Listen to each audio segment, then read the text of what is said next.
Bonjour, j'espère que vous allez bien et je vous souhaite déjà une très belle fin d'année 2020. Et cette vidéo est une improvisation. Je viens par là pour vous parler un peu de comment les parents sont souvent à l'origine de l'échec de leurs enfants. Et c'est que vous allez vous demander comment c'est possible, mais au fait c'est très simple. Ce sont des phrases très simples que les parents aiment utiliser et qui peut jouer négativement au fait sur l'enfant.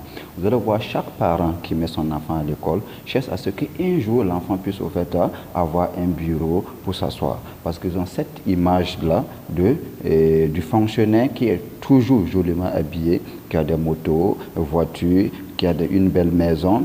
Mais ce qu'ils ignorent, c'est ce qui se cache derrière au fait, la fonction publique. C'est pas que je suis contre un fonctionnaire, c'est pas que je suis contre la fonction publique, mais souvent il faut se dire au fait les choses.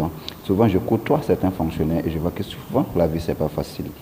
Mais comme les parents ne comprennent pas cela, pour eux, l'enfant aussi doit un jour devenir fonctionnaire pour pouvoir avoir un bureau où s'asseoir, pour pouvoir avoir une moto, une voiture ou une belle maison. Et c'est là quand l'enfant va commencer à régresser, c'est-à-dire les notes de l'enfant vont commencer à régresser, c'est en ce moment que les parents vont chercher au fait à motiver l'enfant. Et c'est dans cette motivation-là qu'ils vont arriver à négativer l'enfant sans s'en rendre compte, de façon inconsciente. Et ce sont des phrases très simples qu'ils aiment utiliser. Et quelles sont ces phrases? Et ces phrases sont beaucoup plus utilisées chez nous en Afrique. Vous allez voir un parent qui constate à un certain moment donné que son enfant n'arrive plus à avoir de bonnes notes à l'école, il va chercher à motiver l'enfant. Et quelles sont ces phrases-là qu'ils aiment utiliser de façon très simple pour pouvoir motiver l'enfant? Voici cette phrase que je vais vous donner. Tu n'as pas dit que tu te suffis maintenant, tu refuses d'étudier, ce n'est pas un problème. C'est quand tu vas revenir cultiver avec nous ici que tu vas comprendre. Et ça, c'est pour ceux qui sont au village. Pour ceux qui sont en ville, qu'est-ce qu'ils vont dire? Ok, tu refuses d'étudier, il n'y a pas un problème. C'est quand tu vas retourner auprès de tes grands-parents pour cultiver, c'est en ce moment que tu vas comprendre que la vie n'est pas facile. Et là, ils sont en train de mettre dans la tête de l'enfant que l'agriculture est une souffrance, que l'agriculture n'est pas une bonne chose. Voilà pourquoi vous allez voir certains élèves, certains étudiants, ils vont étudier, avoir les diplômes, ils vont commencer à chercher les concours. D'autres vont faire les concours 5 ans, 7 ans, 10 ans. Ça ne marche pas, mais ils sont toujours là-dedans. Puisque pour eux, il n'y a pas question d'aller se donner à l'agriculture. Ils n'ont pas cette idée-là de retourner faire le jardinage. Ils n'ont pas cette idée-là de retourner faire un verger ou même de cultiver le maïs ou bien le sésame. Pour eux, c'est la fonction publique ou rien. Voilà pourquoi certains vont chercher les concours jusqu'à se fatiguer. Et ce sont ces mêmes personnes, vous allez les retrouver dans la rue. Ils sont en train de commander 100 francs pour prendre du Nescafé. Ils sont en train de commander 100 francs pour pouvoir fumer de la cigarette. Ils sont en train de commander 100 francs pour pouvoir avoir à manger.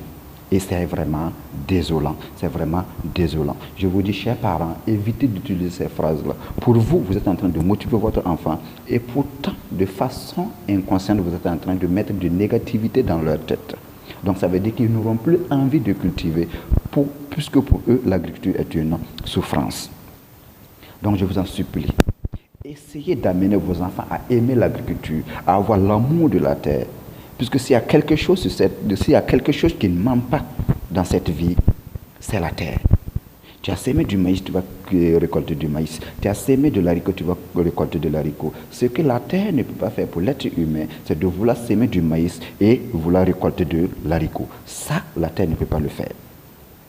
Et je vous dis, dans ce monde, si ça continue comme ça et qu'un jour, chacun va chercher à devenir fonctionnaire, je vous dis, un jour, nous allons avoir une grande famine qui va s'abattre sur nous, puisque personne ne voudra cultiver.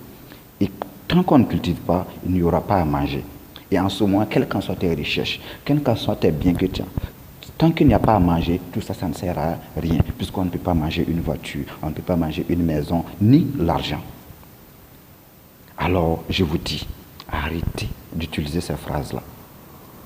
Pour vous, c'est une motivation. Mais de façon inconsciente, vous êtes en train de négativer vos enfants. Alors, apprenez-les à aimer la terre. Apprenez-les à aimer la terre. Si vous voulez qu'un jour, on puisse s'en sortir sur cette terre, on puisse s'en sortir, qu'au moins l'enfant puisse, ne serait-ce que nourrir sa famille et pouvoir subvenir à ses petits besoins.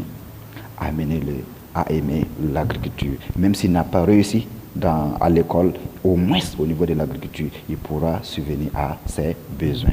Il pourra subvenir à ses besoins. Alors je vous en supplie, arrêtez d'utiliser ces phrases-là. Sur ce, je m'arrête ici. Et je vous dis merci de suivre cette vidéo. Surtout, n'hésitez pas à la liker, à la partager et laissez vos commentaires. J'aurai le grand plaisir de lire vos commentaires et de vous répondre si nécessaire. Et je vous dis à très bientôt pour une prochaine vidéo. Alors, je vous l'aime. Alors, je vous aime. Excusez-moi. Je vous aime plutôt. Alors, donc, ciao, bye bye.